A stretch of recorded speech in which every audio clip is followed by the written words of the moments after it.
Alejandro Gonzalez Inarritu, a Mexico City native, is an award-winning director and the first Mexican director to ever be nominated for an Academy Award for Best Director. His films have been on the rise and have been critically acclaimed in an international and global setting.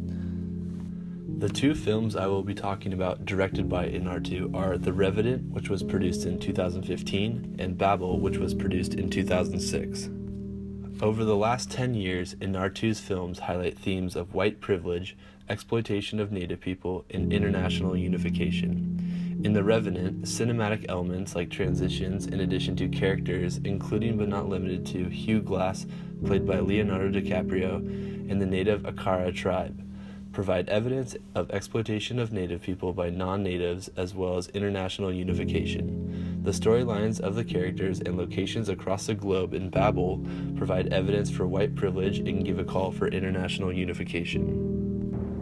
The most recent film that Inarritu has directed is The Revenant, which stars Leonardo DiCaprio, Tom Hardy, and Will Poulter.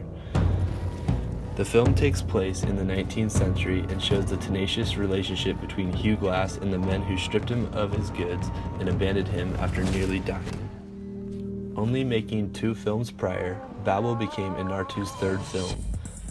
A film that takes place in 4 different countries as well as carries on 4 different stories, stars Brad Pitt, Cate Blanchett, and Adriana Brizara, and went on to win a Golden Globe for Best Motion Picture in the Drama category in 2007.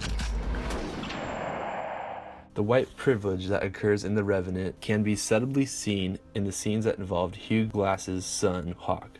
Since Hawk is half white, half Pawnee, in certain situations he becomes an outcast as well as murdered. The exploitation of Native people in these 2 films challenges and describes the theme of post-colonialism. This theory is challenged because there are some battles in which the Native people win, or in other cases where the Native people invade and take back the land that was initially theirs. The main reason why the group of men are on their journey to another camp is because the camp they were initially located at was invaded by the Akara tribe in an effort to take that part of their land back. Globalization is portrayed in a metaphorical way through the cinematic elements like transitions throughout the film. Inarritu is known for this use of transitions in a variety of his films. This style of filmmaking is something that takes a tremendous amount of planning and preparation. The connection between scene to scene through these transitions are what creates this theme of globalization throughout the film. The connection that Babel makes along the 4 storylines creates a type of globalization that is normally very difficult to do in filmmaking, because shooting in multiple countries normally does not fit into a film's budget. One scene that shows white privilege in Babel is when the white children who live in a nice, comfortable, safe home are being taken to Mexico for Amelia's son's wedding. Debbie and Mike find themselves in shock because of the different culture that is displayed in and throughout Tijuana, Mexico. Other scenes that show white privilege include scenes of Richard and Susan in Morocco. When the parents are in a different country, they are struggling because it is not what they are used to. In the scenes where non-white people are trying to take care of Susan when she is shot, you are able to see that she is scared and very uncomfortable. There is a non-white woman who doesn't speak English treating her for her wounds.